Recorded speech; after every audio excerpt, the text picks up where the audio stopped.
all we ever see on TV is beautiful people with extravagant lifestyles, traveling, all the material wealth one could imagine. Just fantasy. In reality, what's going on in the West, the richest country in the world, potentially the richest country that has ever been, is a mental health crisis. We have a rise of hopelessness, of self-destruction, drug addiction, suicide. Why? I think we've lost a focus on reality, and we've given ourselves collectively to a focus on fantasy.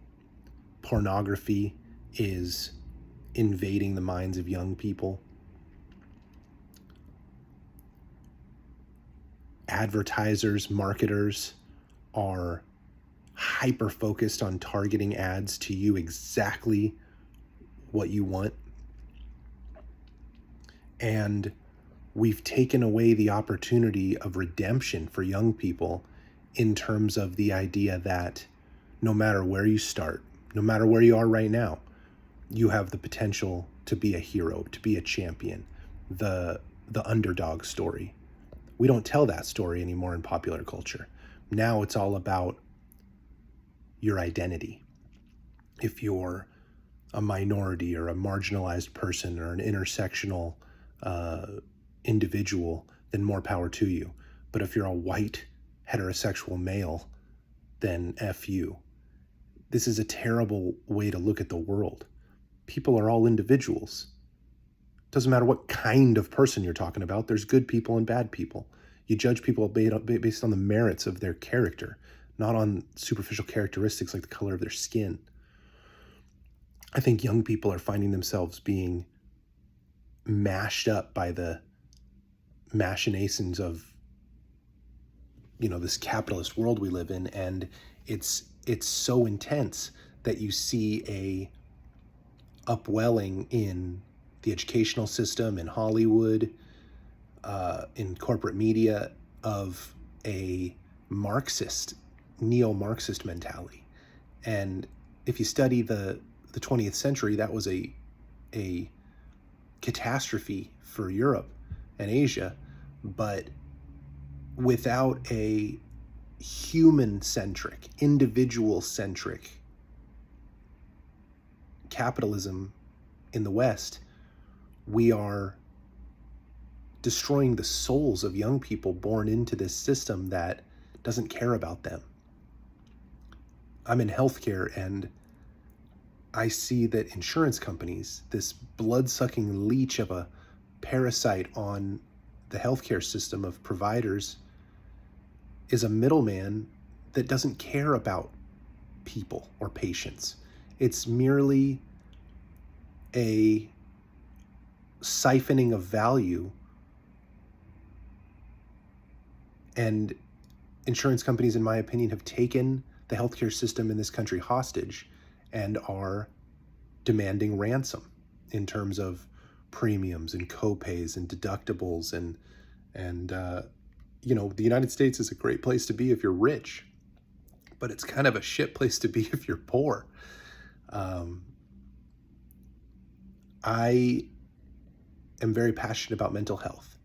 I think that people like David Goggins and Joe Rogan and Jocko Willink and Russell Brand and the list goes on. There's tons of positive role models out there for young men and young women.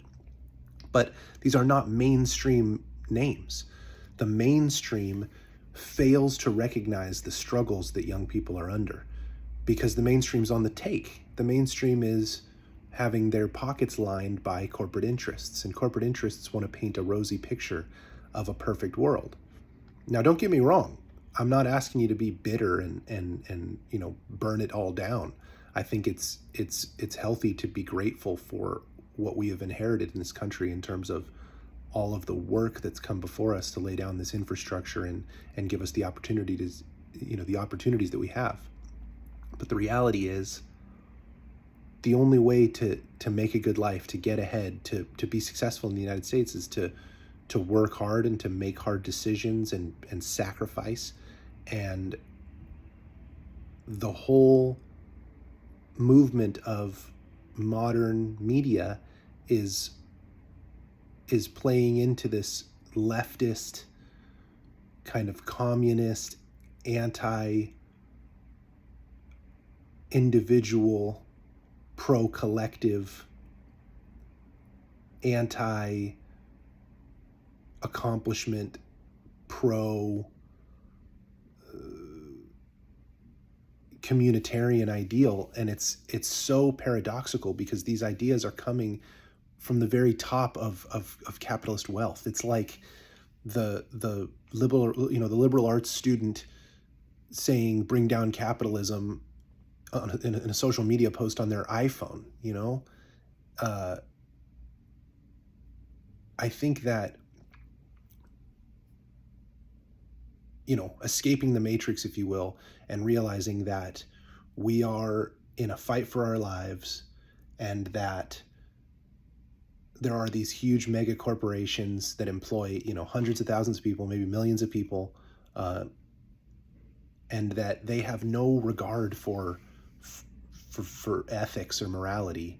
That there's, sweatshops going on with Nike and Apple, and this is just the reality that we live in, and that to make a way in this world, we need to stop playing the holier than thou, identity politics, left versus right game, and we need to start focusing on our own individual lives and our decision making and the relationships that are close to us and how to honor them. And it may seem like I'm digressing, but I suppose the answer to fighting the great evils of this world are the small goods. I just see that humanity is so beautiful in its minutia, that smile to a stranger, and striking up a conversation with somebody you've never met, and being kind. It's not fashionable to be kind anymore, and I think that's to great detriment in our society, in our culture. When you travel around the world, you see that people elsewhere outside of the West are much more kind. There's a much greater focus on hospitality and respect, and I think we need to get back to that in the West. I think focusing on external evil is a fool's errand, and working on being the best me, the best I, the best self, little, in little increments, exercising, eating right, telling the truth, overcoming those barriers to mental and physical and emotional and spiritual health and well-being. That's where it's at. That's where you become a real force for good and a power in the culture and economy, and in your neighborhood and in your city and state and nation and so forth. But you start with yourself, and then you move to your family, right?